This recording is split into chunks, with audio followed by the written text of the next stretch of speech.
Chers amis de l'économie, bonjour Emmanuel Grimaud. Bonjour. Vous êtes le dirigeant de Maximis Retraite. On va commenter ensemble la petite phrase du week-end. La petite phrase économique du week-end. C'était dans le Parisien. Hier, le ministre de l'économie, Bruno Le Maire, dit il faudra absolument faire la réforme des retraites. Bruno Le Maire, précisément, sera demain soir à 20h sur LCI avec Elisabeth Martichaud. Nous serons à ses côtés avec François Langlais pour interroger le ministre de l'économie. Évidemment, on lui posera la question, on lui demandera à quelle réforme il pense, parce que c'est ça le véritable sujet. En tout cas, dès ce week-end, dès dimanche dans le Parisien, le ministre nous dit en substance que la réforme, c'est pour 2021. Alors au passage, vous l'avez peut-être observé, mais les sénateurs de droite ont déposé un amendement au projet de budget de la Sécurité sociale qui prévoit de repousser l'âge de départ de 62 à 63 ans. Je ne dirais pas que c'est un amendement nousse-dé, mais pas très loin quand même. Ça, c'est pour 2025 et qui propose d'accélérer le passage à 43 annuités de cotisation pour les générations nées après 1965. Mais quand Bruno Le Maire nous dit réforme, à quelle réforme pense-t-il selon vous ? Alors, si on refait un petit peu d'histoire et qu'on retourne sur le projet de la réforme Macron, de la réforme universelle, à la base, c'est une réforme qui n'avait pas pour objectif de résoudre des problèmes de déficit, mais de changer un système qui est inadapté et injuste et qui ne protège pas les personnes qui ont des carrières atypiques et les femmes en particulier. Et puis, c'est vrai qu'il est venu se greffer un petit peu, notamment avec une volonté d'Édouard Philippe, de dire « Ah, mais on ne peut pas faire une réforme si on ne résout pas en même temps le problème des déficits. » C'est ça. Ce qui a d'ailleurs créé une grosse partie de la confusion l'année dernière et ce qui a donné des arguments aux anti-réformes. Bon, la réforme a été mise de côté, mais les déficits restent. Je dirais même qu'ils se creusent. Ils se creusent, absolument. Très clairement, je pense que la vision de Bruno Le Maire dans son propos du Parisien, c'est effectivement de résoudre le problème des déficits et pas du tout de remettre sur le tapis la réforme systémique. Bon, alors, précisément, les comptes de la sécurité sociale. On va détailler les choses. On va parler des salariés, des fonctionnaires, des artisans aussi, des indépendants qui cotisent à une caisse qui s'appelle la CIPAV. Mais les comptes de la sécurité sociale présenteront cette année un déficit de l'ordre de 36 milliards d'euros, 36 milliards d'euros, 35,7 pour être précis, c'est pour 2021. Ce qui est un tout petit peu inquiétant, je voudrais qu'on s'arrête là-dessus, c'est que quand on lit le document jusqu'au bout, on s'aperçoit que le retour à l'équilibre est prévu pour 2070, l'année 2070. Est-ce que c'est grave ? Est-ce que c'est grave ? Première chose, il faut rappeler qu'en 2019, la CNAV, la retraite de base de la sécurité sociale, et l'ARCO-AGIRC, la retraite complémentaire, qui à elle deux représente les 2/3, 200 milliards de retraites versées chaque année sur les 300 milliards au global, étaient à l'équilibre. Donc déjà, on n'arrive pas d'une situation extrêmement, complètement désastreuse. Édouard Philippe, l'année dernière, a dit on anticipe 7,5 milliards de déficit en 2025, d'où l'âge pivot pour résoudre cette problématique. Et aujourd'hui, a priori, les prévisions anticipent un déficit de 13 milliards d'euros en 2025. Déficit annuel. Les 7,5 milliards et dans une moindre mesure les 13 milliards, c'est pas du tout inaccessible. D'ailleurs, 7,5 milliards, c'était le déficit de l'AGIRC-ARCO il y a moins de 10 ans. Ils ont réussi à le résoudre en 10 ans. Le décalage de l'âge de départ de 60 à 62 ans a ramené dans les caisses de retraite l'équivalent de 36 milliards d'euros chaque année. Oui, c'est considérable. Donc, 13 milliards, une année de décalage de l'âge de départ, c'est 18 milliards dans les caisses de retraite.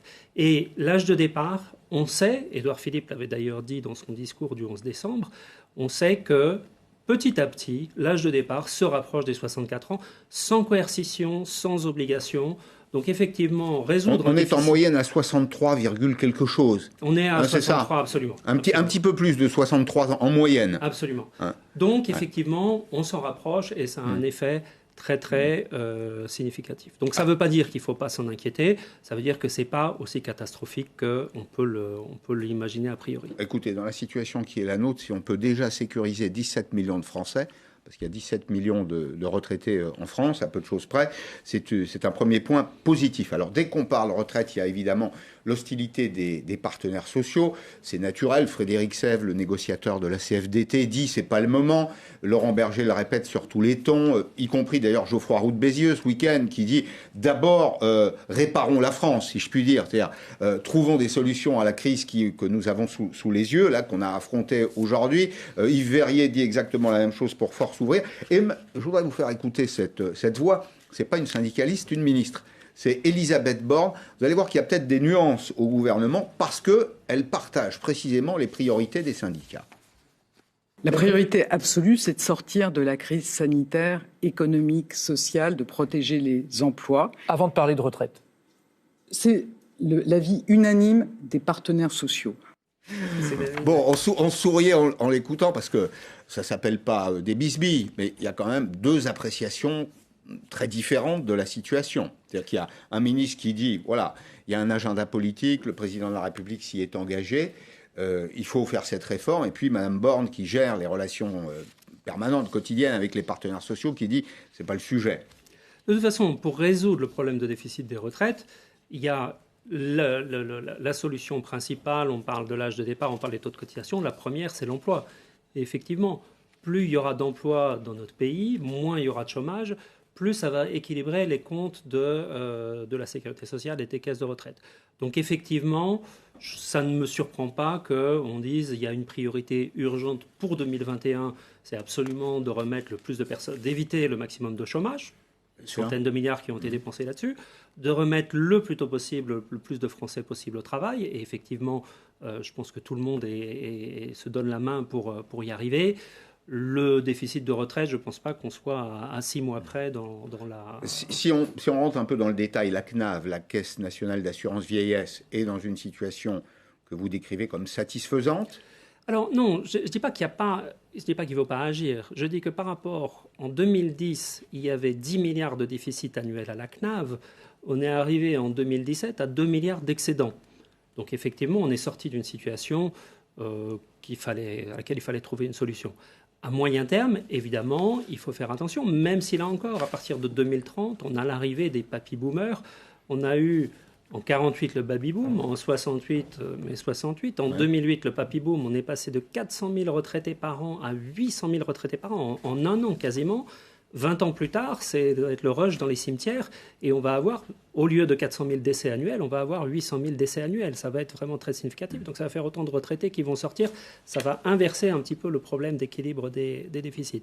Donc la CNAV, situation satisfaisante. Agir Carco, il y a toujours des réserves. Agir Carco était à l'équilibre l'année dernière. Ouais. Ils ont dû évidemment piocher cette avec année une réserve qui était de l'ordre de 70 milliards d'euros. 70 milliards, absolument. Hein, qui est l'équivalent d'un an de prestations de distribution de prestations. Absolument. Ouais. Et puis alors, il y a la situation des indépendants, des commerçants et des indépendants.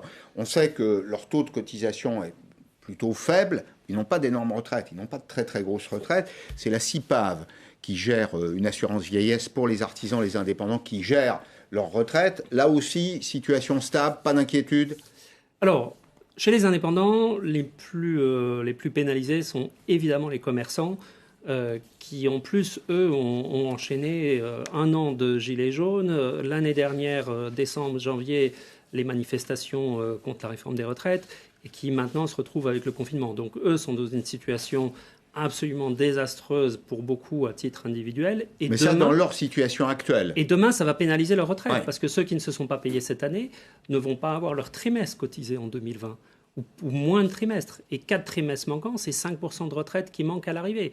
Donc là, les commerçants, il y a vraiment un autre sujet au-delà des congés payés, au-delà de tout ce dont on parle. Il y a un deuxième sujet retraite.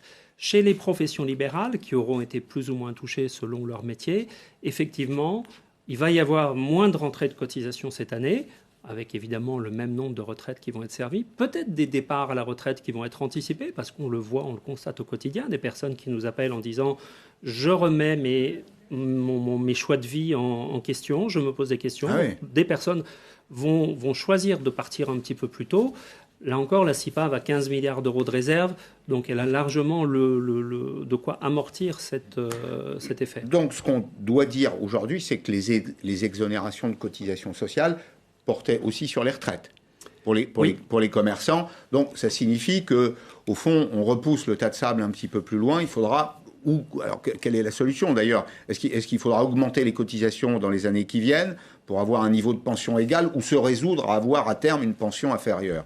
Très clairement, je pense que ce serait assez juste pour les commerçants d'avoir un traitement spécial pour l'année 2020 et à minima donner les 4 trimestres à tout le monde, tous ceux qui les cotisaient régulièrement depuis plusieurs années, et éventuellement peut-être des points en fonction de ce qu'ils avaient dans l'année précédente ou les 2 ou 3 années précédentes. Ça serait relativement juste parce que ça peut avoir un impact très fort. Alors, dans le portefeuille social des Français, il y a aussi la participation et l'intéressement. On va en dire 2 petits mots. C'est 140 milliards d'euros qui sont aujourd'hui en participation et en intéressement. Alors, il y a un débat. Le gouvernement n'est pas favorable à un déblocage de cette épargne, sauf pour les indépendants d'ailleurs, dont on vient de dire qu'ils ont puisé dans des réserves qui sont relativement abondantes, avec 100 milliards d'euros d'épargne forcée. Alors, ce n'est pas de l'épargne salariale, là je parle de l'épargne tout court, en réalité, celle qui a été placée sur les comptes courants, pratiquement. Le gouvernement estime à bon droit d'ailleurs qu'il y a suffisamment d'argent pour relancer la machine. Quel est votre point de vue, vous? Est-ce qu'il faudrait par exemple libérer une partie de l'épargne salariale pour les plus petits revenus? Absolument. En fait, dans ces 100 milliards d'euros d'épargne liés au fait que les gens ont moins dépensé parce qu'ils étaient confinés, visiblement, il y a une part importante qui est sur les revenus moyens et moyens supérieurs et sur les cadres. En revanche, pour toutes les personnes qui étaient, que ce soit des intérimaires, que ce soit des petits boulots, que ce soit éventuellement des temps partiels, là, il y a vraiment une difficulté, des difficultés de trésorerie au quotidien. On le voit d'ailleurs avec les restaurants du cœur, on le voit avec tout. Donc effectivement, que ces personnes-là puissent débloquer leur épargne salariale sans être pénalisées, ça me semble Et on peut le faire, il n'y a pas d'obstacle juridique, on peut autoriser une partie des salariés dans une entreprise à libérer de l'intéressement et de la participation et pas l'autre? Bien sûr, il suffirait de dire à partir, par exemple, soit d'un niveau de salaire, soit d'un montant d'épargne salariale. De toute façon, les personnes qui ont épargné une grande partie de ces 100 milliards, ils n'ont aucun intérêt à aller libérer leur épargne salariale. Ils ont tout intérêt à la laisser. Donc il y a une vraie logique à libérer un petit peu d'épargne salariale pour ceux qui en ont vraiment besoin. Alors pour refermer notre entretien aujourd'hui, cette question, la protection sociale est-elle menacée? La réponse c'est non, manifestement. La protection sociale française, non mais ça fait partie des bonnes nouvelles, Emmanuel Grimaud. On nous prédit quand même une montagne de difficultés pour 2021 et les années suivantes. Ce que je retiens de nos échanges aujourd'hui, c'est que le modèle social français est solide. Absolument. Il faut regarder les chiffres dans le détail, et vous le faites souvent, et vous avez écrit des livres là-dessus, Pascal. Le modèle social est un modèle qui prélève énormément sur le travail, c'est un record, et qui redistribue énormément. Là encore, on est aujourd'hui sur beaucoup de sujets à l'équilibre. Alors il y a un sujet sur le médical, c'est vrai que c'est un autre sujet, mais sur les retraites, on n'est pas loin de l'équilibre, aux régimes spéciaux et aux régimes de fonction publique, mais en tout cas dans le secteur privé. Il faut qu'il y ait de l'emploi. Et effectivement, tout ce qui a été fait pour éviter probablement 1 million de chômeurs supplémentaires en 2020, quoi qu'il en coûte, a été une bonne nouvelle, parce que si on a 500 000 intérimaires qui ont perdu leur job, évidemment, en mars-avril, c'est inévitable, mais qu'ils le retrouvent en mars 2021, effectivement, c'est de nouveau des cotisations, et c'est de nouveau... Donc, vraiment, tout pour l'emploi, tout pour l'activité, c'est une logique évidente. Merci Emmanuel Grimaud. Merci Pascal.